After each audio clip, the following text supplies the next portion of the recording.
Hey, welcome back to another video of AI Basics. In this video, we are going to learn how to get Grammarly keyboard.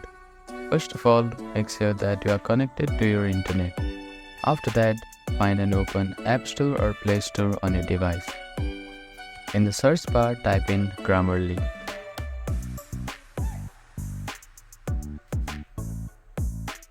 Now click on Grammarly AI Writing Keyboard. Here you can see download button.